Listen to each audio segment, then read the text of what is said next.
SMO, it's time for our spotlight on the Salem Memorial Hospital. Charity Gott's made her way in. Hey, Hey, good morning. how are you? I'm doing well. How are you? Well, I'm doing pretty good. And you're coming off graduation. I am. That was tough when we talked about something about that firstborn child. It's just a little different when they grow up. Oh, that was hard. But it also shows that this time in your life where you have youngsters running around at your feet, and the next thing you know, now they're getting ready to live their own life. They are. I think I saw something that said the best part of being a parent is watching your kids grow up, but it's also the hardest part about being a parent, and I feel that, definitely. It's when they leave sometimes. Oh. Yeah. I remember when in our family, when my sister was the first to leave, and boy, my mom was on the phone with her like all the time, Yes. And then when my brother got married and left, wasn't as dramatic.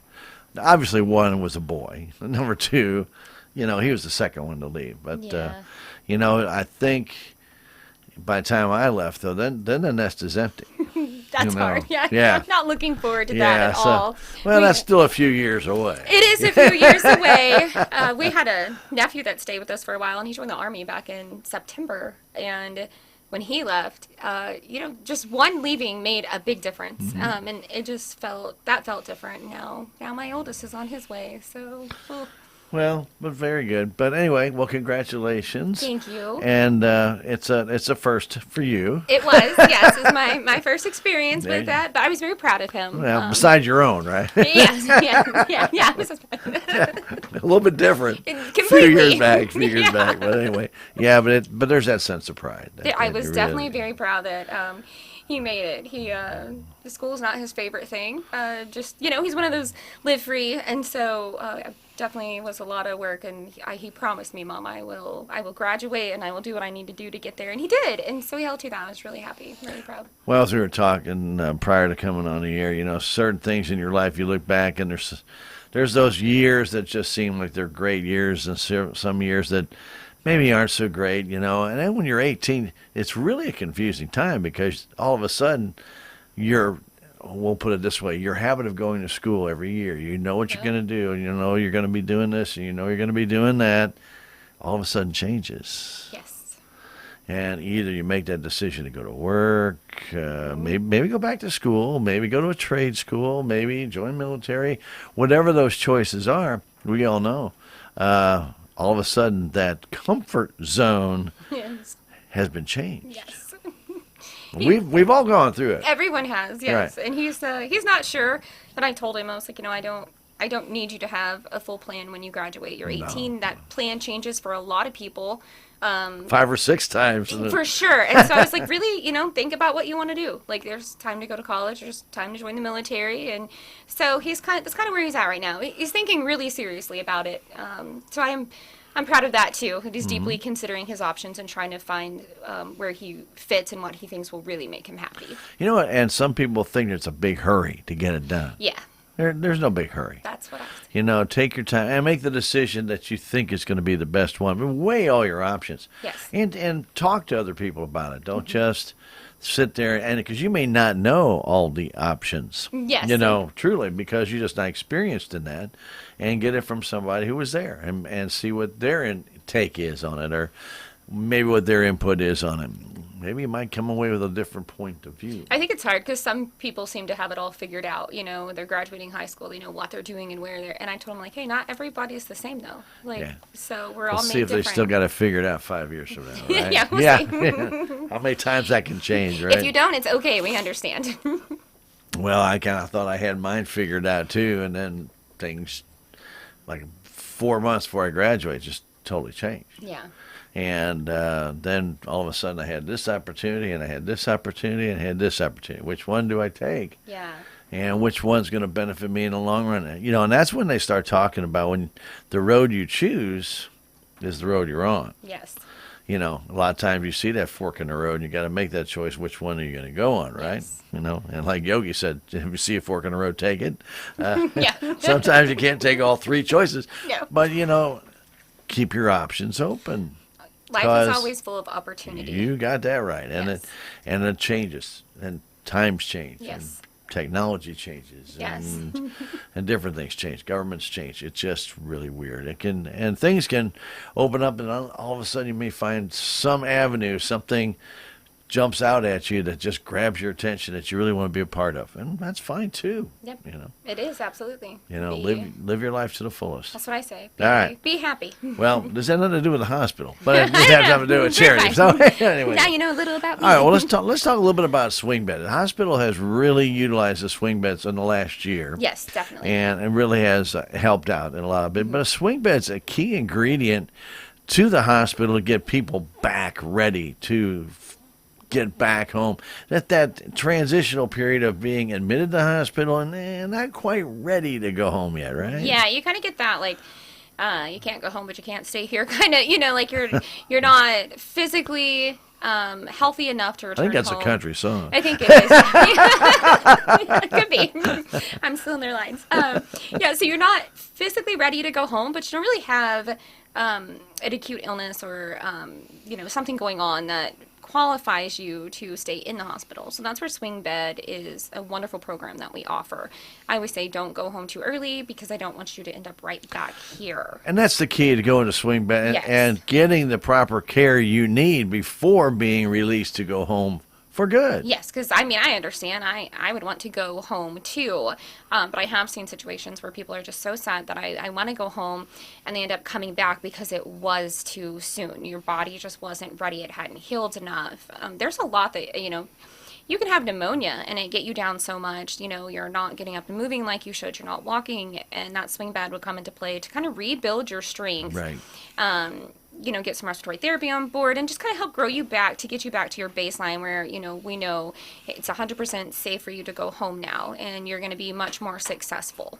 And let's talk a little bit about the baseline, because I just was reading something here the other day, how hospitals are, and this is just a informational article, wasn't something that has MHA puts these out all the time, that hospitals now are determining new baselines for people based upon their age.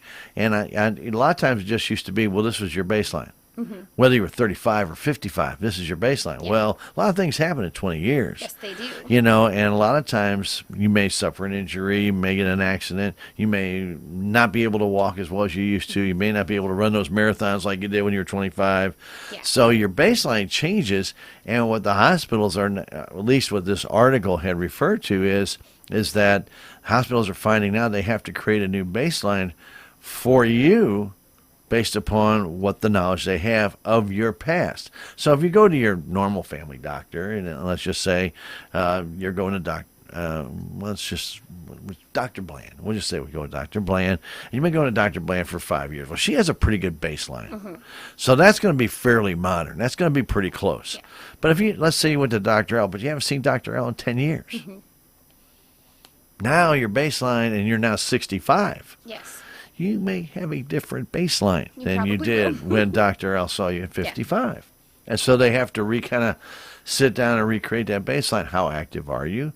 Get the questions asked and answered. Do you stay very active? Do you smoke? Do you drink? I mean, you always hear these questions when you sit there and, do that. But it's important because that baseline now becomes a factor in your swing bed analysis, doesn't it? Oh, it does. I think every time a patient comes in, we revisit baseline.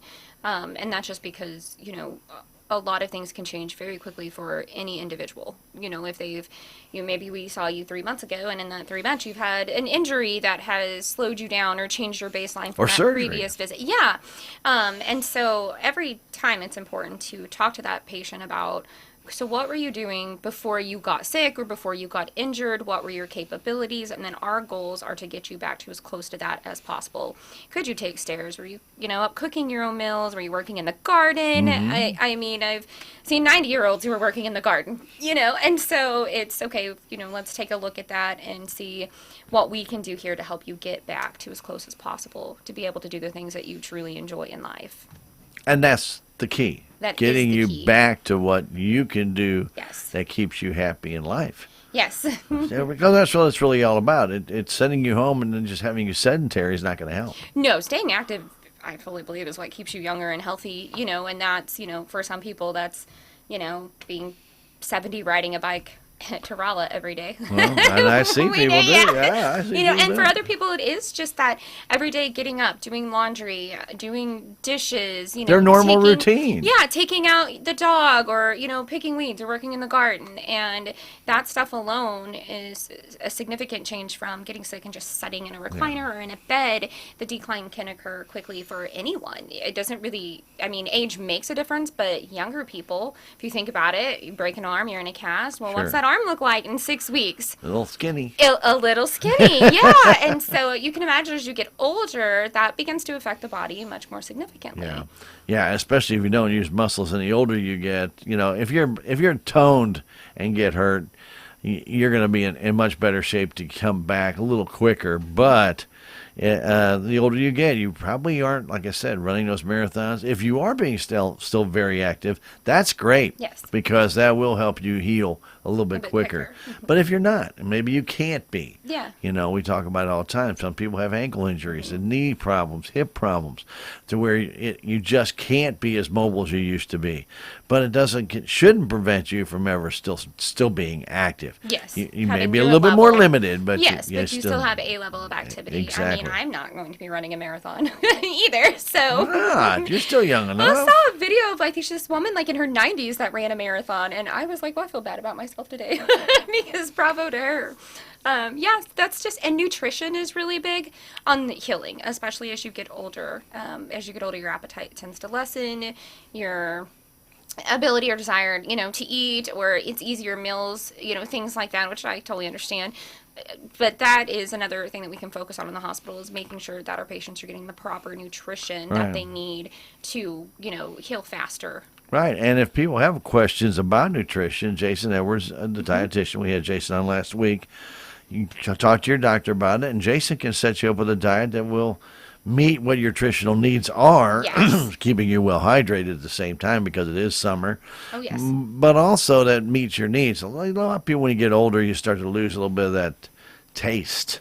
The things aren't as flavorful as they used to be Yes. when you were 20, 25. You can still taste it. It just doesn't have that explosion of flavor that it might have had years ago. Yes. But it doesn't mean there's not foods out there that don't have that. Yes, there's. And maybe you're not trying them. So again, talk with your doctor about it. And again, a good nutrition plan will not only, number one, make you feel better. Eating healthy is going to make you feel better. But also, if you do get a little bit of that exercise in, you're going to find out, hey, I can go a little longer. I can go a little farther. That's very important. Get your right calorie intake and your, right types of vitamins and proteins makes a huge difference. Really does. In, how you feel and as you're healing and everything too. So that's a solid point.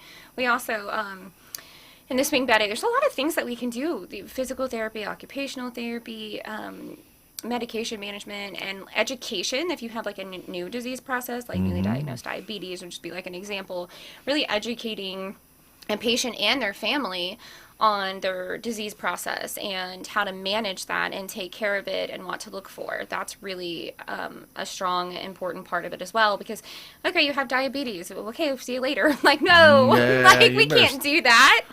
And so I think just taking the time to ask those questions and that longer little bit of a stay to gain that understanding. I mean, and I do think it's important for a patient and their family to both be involved in that, things like that, because it can be a big change for everyone and everyone around you. Well, Cherry, we all know that when something usually on a negative side happens, the first thing you're going to do is deny it, or you're going to fight it. Yeah. Well, if you have it, you can't deny it or fight it. You have it. You should be listening, but a lot of times we still resist. Yes. Well, I mean, I understand. I mean, we all do that. Yeah, I mean, we that's do. just a typical normal function of a human being, is that I got diabetes. Well, either you're so overwhelmed that you got this, you don't realize it's manageable, or you take it the other way and just ignore it, like, well, I've been living this way all my life. I don't have a problem. I'm just going to continue doing what I'm doing. May not be a good idea to do that and try and have that ego trip that, you can't change me. We're all human. We're flesh and blood, and sometimes things don't always stay the way they used to be. No. And the important thing is, we're there to be a support system. let us be a support system for There you you. go. You know, whether it be the nurses in the hospital, the doctor that you see, the nurses, you know, with your doctor's office, your social worker, like, let us help support you. That's what we're there for. It's a big thing for us. And, you know, in allowing that, it can prolong your life, your health, everything, and we'll always be there for that. So, Yeah, very good. Swing bed. It's a great function of the hospital. And again, if you're not quite ready to go home, they're going to probably recommend swing bed. And let's also tell people, too, you go get surgery in Columbia, St. Louis, Springfield. You don't have to stay there in their swing bed program where your family has to drive 2 hours just to come in and say hi and then drive 2 hours back and take a lot of time out of their day. You can actually request to come to Salem. yes, you can. I think it's important to kind of get that, even if, like, let's say you end up in an ER and you or your loved one is going to have to be transferred somewhere else to a bigger hospital. I would, you know, start asking questions then. Every hospital has social workers and case management, and you, at any hospital you go to, you're going to be assigned one of those. And the best thing for you or your family to do, because I know sometimes a patient's too sick and, you know, their family's making a lot of decisions, is to be like, hey, this is an option that I have that we're interested in. And just start that process immediately. A lot of insurances, you know, we have to get authorizations for, and that could actually extend your time at another hospital waiting on those. So if you kind of have your preset plan or idea that you want to explore, you know, immediately, that can speed up your ability to get back home and get closer to your family and loved ones. Yeah. Because a lot of times other hospitals will not even mention that you have that option of going home. They won't, and I think some people, it's, you know, some hospitals, it's just, they're very much, you know, this is my hospital and our entity, and we're just going to keep We're the rolling best. you through where we're, you know, our group, I guess, is one way of putting that.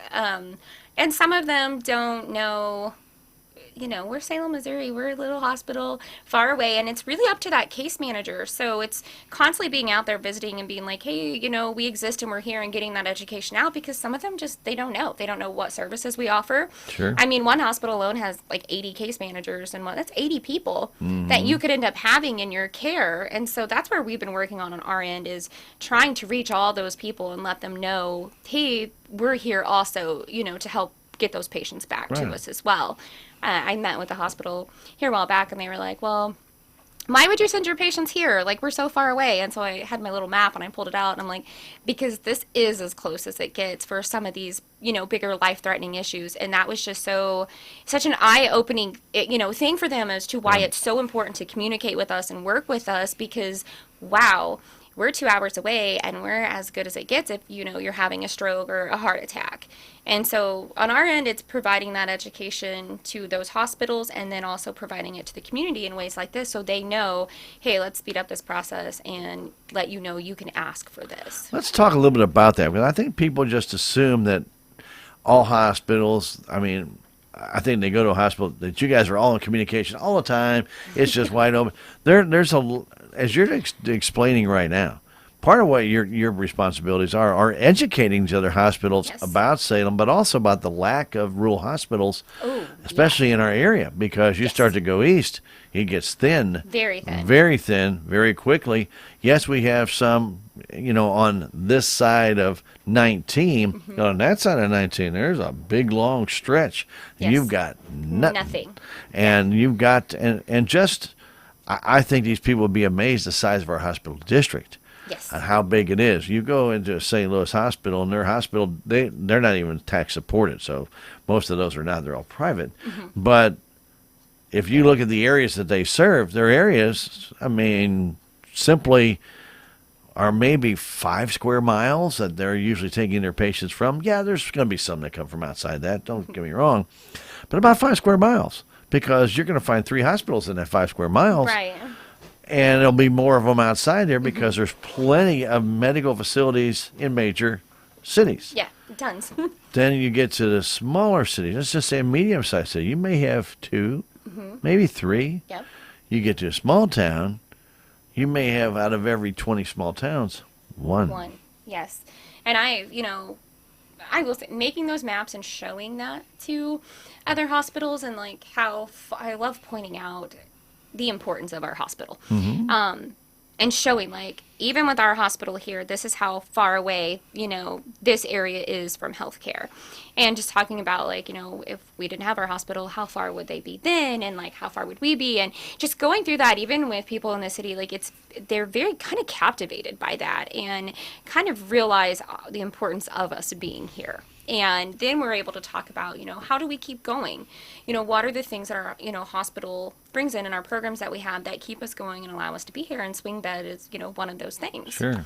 So it was really nice in a meeting I had a few weeks ago to see just how much they were like, okay, like we definitely want to get your patients back to you. That was wonderful. When you explain to them about our stroke and STEMI protocol and how hard the hospital works and where we grade out, which is usually top 2-3% in the state. Oh yeah, really.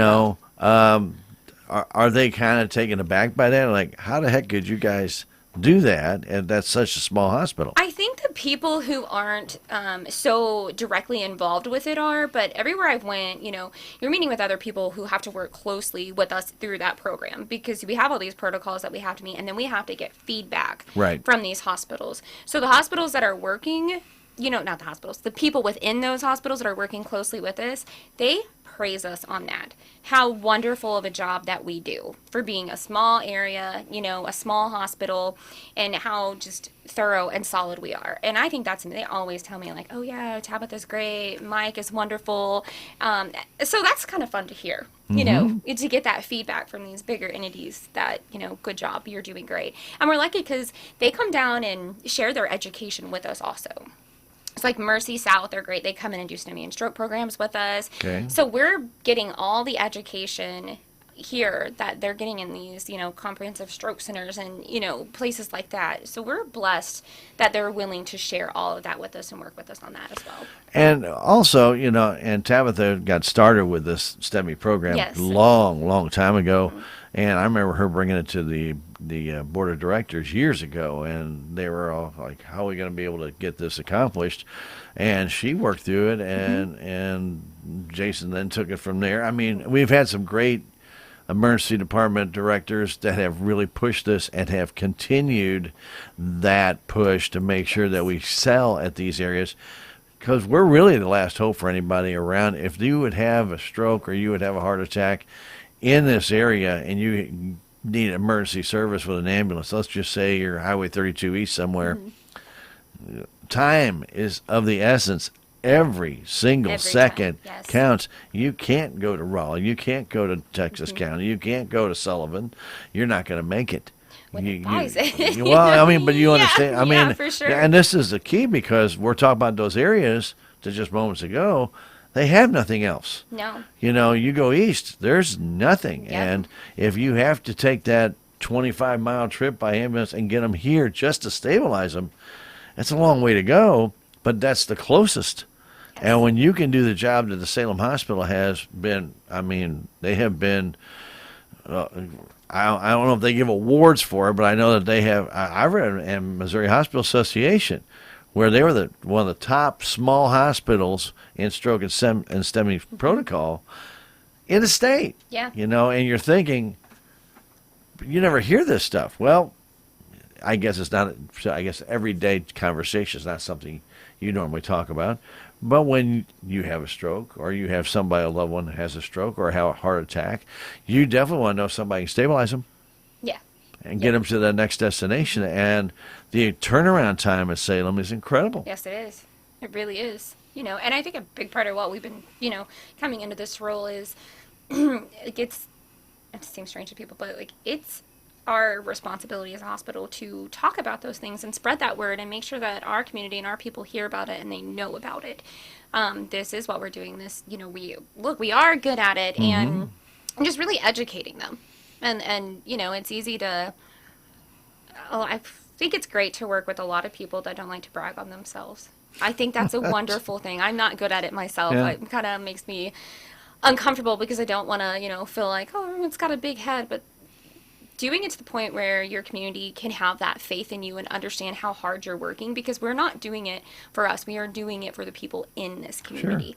So they need, to give them that information and make sure they understand it and be able to answer questions for them. That's been a huge goal of mine. Right, and then with the new ambulances that we Yeah. have gotten, and that has been a big help. Yes. Because they're a lot more reliable, and of course they are right up to date when they had all the latest. Yes, they I'll say bells and whistles, because that's really what it is. It's nice bells and whistles. And people need to understand those ambulances, they have long ways to go. Yes. In our hospital district. I mean, we go all the way into Texas County, we go to Iron County, we go to Reynolds County, Shannon County, into Crawford County. This is a big hospital district. It is a very large district that we cover, being, the closest to all of these, people. So we got to keep it as up to date as we can to keep providing the best care that we can for being, a rural community. It is. It's still amazing to me. Just when I first saw the map of this district, I said, "How? It's really how big. do you get the boss? Quickly?" And then, but we're the closest. Yes, we are. And at that time, I think there was at Ellington they had a hospital. They don't have that one anymore. No. So when you even think that I might be able to get to Ellington quicker, and maybe it was just a matter of minutes, but a matter of minutes in a life-saving or a life-critical moment, it matters so much. It really does. It does matter a lot. The slogan "When seconds count," like that wasn't just That's made not up. just a That is slogan. just solid. It's true. It's true. It's true. Anything about your position that maybe you want people to know about that isn't normally talked about, or maybe people out there don't know you actually do? I think a lot of people say, like, what is it that you do? When they say that, I'm like, that means I'm doing my job, because really my job is to be out. I'm in the hospital some, but the less you see me, that means the more I'm doing what I need to be doing, because I need to be out, in our communities, our surrounding communities, and in hospitals all over the state, because our people go to Springfield, Columbia, Sure. St. Louis, and building those relationships with, clinics and hospitals. So I always say, they're like, well, we haven't seen you. And I'm like, it's because you're not supposed to. That's the idea.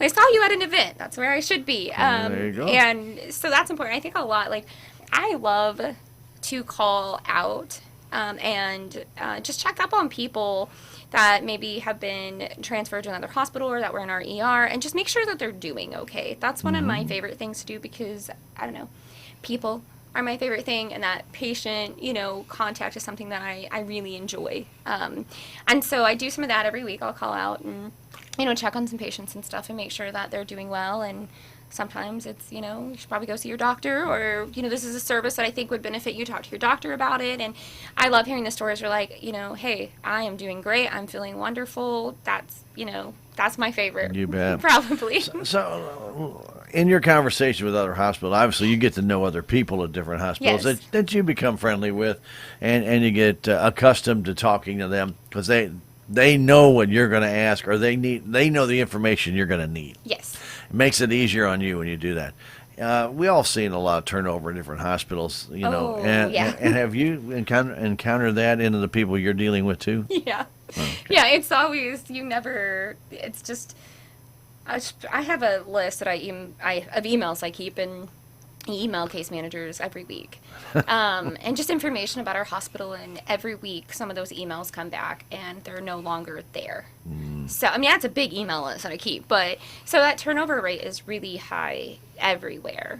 And it keeps it interesting, because you never know what wonderful new face, I'm going to meet. Sometimes I walk Sure. into an office fully thinking I know who to expect to be in there, and I'm like, oh, hello, Right, but then you got Pleasure to to meet re-educate you. them on Salem. Yes, and I do enjoy, there are a lot of people, that they have stuck it out through the good, the bad, the ugly, long term, even at the places that they're at, and you build these wonderful relationships with them, and they kind of turn into these friendships also.